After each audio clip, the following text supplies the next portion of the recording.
Now I want to turn to the politics of weather. What a big story this week. And this morning in Jakarta, Indonesia, Secretary of State John Kerry gave the first in a series of speeches on climate change, saying it is threatening the world's way of life.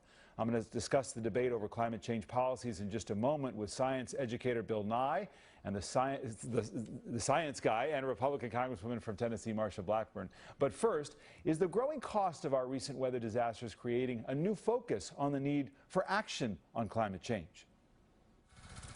This week's storm left 500,000 Georgians without power at its peak, buried cities in snow and ice, stranded flyers, and practically shuttered the nation's capital.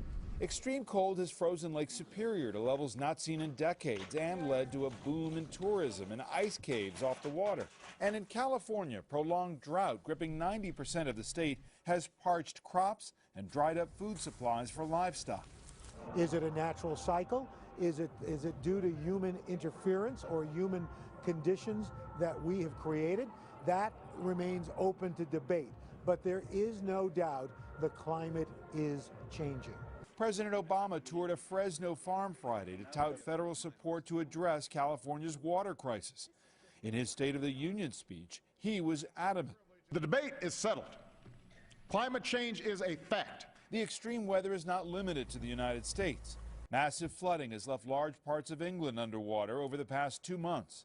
The chief scientist of UK's National Weather Service said all the evidence suggests climate change is to blame.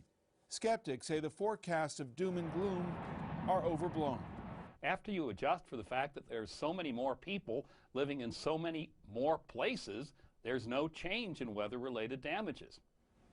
Bill Nye and Marsha Blackburn, welcome both of you to Meet the Press. Good to be with you. Thanks, David. Thank you. So here was the Guardian newspaper after all of the flooding in the UK, and here's the headline: climate change is here now. It could lead to global conflict, yet the politicians squabble.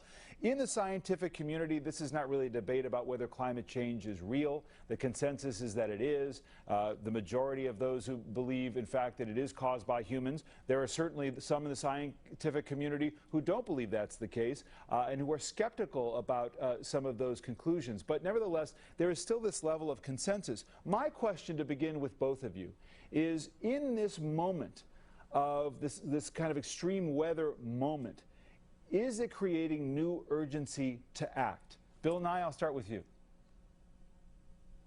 Well, I would say yeah, and what I've always said, we need to do everything all at once, and this is an opportunity for the United States to innovate, to be the world leader in new technologies. That if you could invent a better battery, a better way to store electricity, you would change the world. And if you were to do that in a way that you could manufacture it and export it, you would also do very well financially. Congresswoman, is there new urgency to act? You've heard the president in drought-stricken California saying that these weather emergencies, in effect, are creating the conditions that government has to act. David, I think that what it brings to mind is how we utilize the information that we have. And we all know, and I think that Bill would probably agree with this, neither he nor I are a climate scientist. He is an engineer and actor. I am a member of Congress. And what we have to do is look at the information that we get from climate scientists. As you said, there is not agreement around the fact of exactly what is causing this. Even the president's own Science and Technology Office head, Mr. Holdren, says no one single weather event is due specifically to climate change. So it drives the policy to look at cost-benefit analysis, what we do about it, and the impact that U.S. policy would have in a global environment. Well, and that's another question that I want to get to. But there is consensus, as you say, Congresswoman, there is some skepticism about the degree to which humans may cause climate change, or can you specifically say an emergency, rather a weather event can be blamed on climate change? Some disagreement about that within the UK. Nevertheless, within the scientific community, there is consensus, Bill Nye, and you know, among the scientists themselves on both of those questions. Well, I got to say, once again, what people are doing is introducing the idea that scientific uncertainty, in this case about cold weather events in what we call back east, is the same as uncertainty about the whole idea of climate change. And this is unscientific. It's not logical. It is a way, apparently, that the fossil fuel industry has dealt with our politics, and this is not good. Everybody, you don't need a PhD in climate science to understand what's going on. That we have overwhelming evidence that climate is changing. That you cannot tie any one event to that is not the same as doubt about the whole thing. But is the issue, Congresswoman, the cure or the disease, and what's worse? Here's the Atlantic magazine on some of the views within your party, within the Republican Party. On global warming, conservative policy positions often seem to be conflated or confused with rejection of the consensus that the planet has been warming due to human carbon emissions. Of the many Republican members of Congress I know personally, the vast majority do not reject the underlying science of global warming. The catch, conservatives believe many of the policies put forward to address the problem will lead to unacceptable levels of economic hardship. The fix can be very expensive in the short term for long-term gain. Well, I think that what you have to do is look at what that warming is.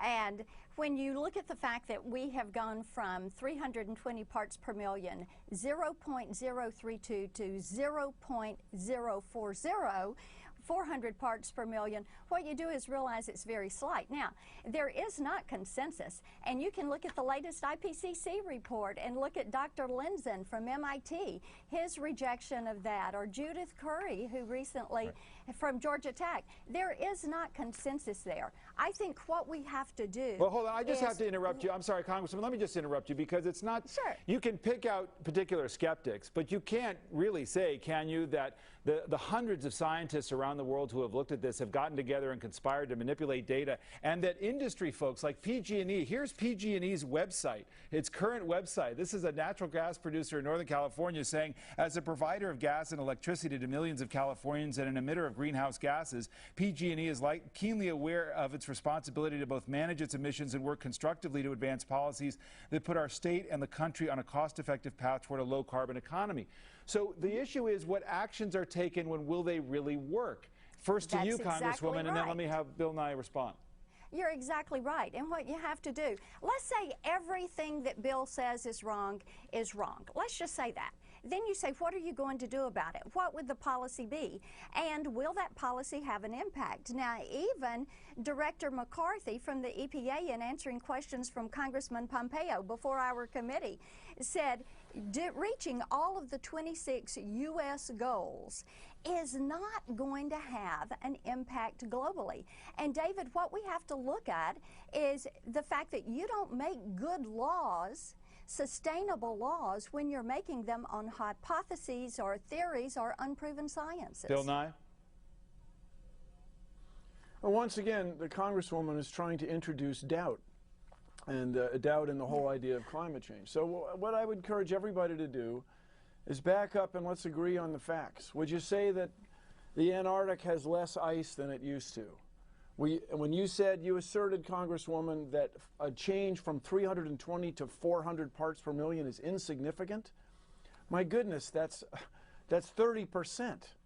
I mean, that's an enormous change, and it's changing the world, and that's just over the last few decades. You go back to 1750 with the invention of the steam engine. I mean, everybody's been over this a lot, but it's gone from 250 to 400. There is no debate in the scientific community. And I can encourage the Congresswoman to really look at the facts. You are our leader.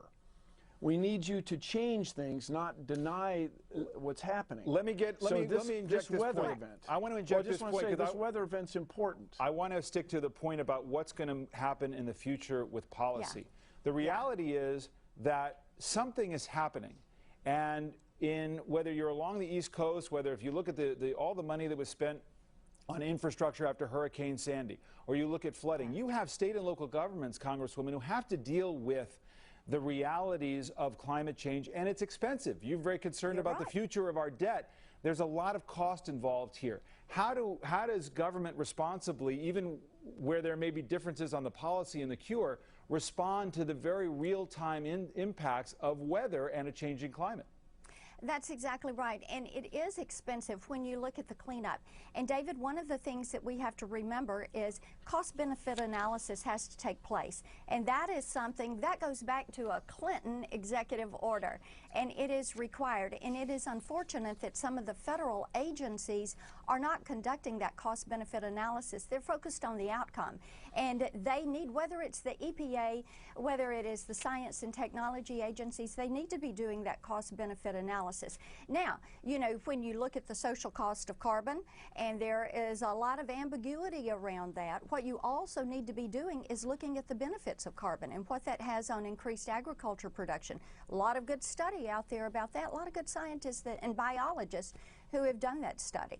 One of the things, Bill Nye, if you look at the polling on this is this issue of what do you do about something that to many people is very important, but for a lot of voters may not feel urgent. Just look at the Pew Research Panel poll from last month, global warming ranking 19th on that list. And yet, environmentalists seem buoyed by the fact that the president, as I've talked to experts in this area, say with executive orders to curb carbon emissions from power plants, will take care of, via executive action, 2/3 of the carbon that's emitted into the atmosphere in the United States. Is that an acceptable solution without political consensus? Well, that will be up to politicians, but certainly the longest journey starts with but a single step. We all have to acknowledge that we have a problem, and I think it would be in everybody's best interest. Now, I was born in the U.S., you know, I'm a patriot and so on. It would be in everybody's best interest to get going, to just do, as I like to say, everything all at once. So the fewer very dirty coal-fired power plants we have, the better. The less energy we waste, the better. The less inefficient our transportation systems are, the better. The more reliable our electricity transmission systems are, the better. And so we all get into this thing that big governments are bad. I know that's a very strong claim that for me as a voter and taxpayer is somehow tied to climate change. But what we want to do is not just less. We want to do more with less. And for me, as a guy who grew up in the U.S., I want the U.S. to lead the world in this, rather than wait while you made reference to the United Kingdom, what China is doing with energy production, solar energy production, so on. This is a huge opportunity. And the more we mess around with this denial, the less we're going to get done. I want to be specific, though, Congresswoman, 30 seconds on this point. As you know, as I just outlined, the president is proposing regulations. This is executive action. How do you respond to that as a member of Congress who doesn't agree with the policy? Well, I think the president should realize Congress has taken action. Whether it was cap and trade or Boiler Act or any of these regulations, we have said no to that. And one of the reasons is the cost-benefit analysis. Another is the impact. Look at what is happening around the world. Bill doesn't like coal-fired electricity plants. You've got 1,200 that are coming up in other nations right now. And what we need to be looking at is the way to achieve efficiencies. Carbon emissions are at the lowest they have been since 1994. The reason for that is efficiencies. We need to look at the cost-benefit analysis and make certain these technologies are affordable for the American people. All right, we are going to leave it there. This debate goes on. I thank you for your time this morning, both of you. Thank you so much. Okay. Coming up next here, back to the never-ending squabbles in Washington, not just over climate change, the fight over the debt ceiling as well. GOP cave-in or compromise? The roundtable weighs in on that, plus fighting words from Joe Biden about the Republicans. I wish there was a Republican Party. I wish there was one person you could sit across the table from, make a deal, make a compromise, and know when you got up from that table, it was done. Meet the Press is brought to you by the Boeing Company.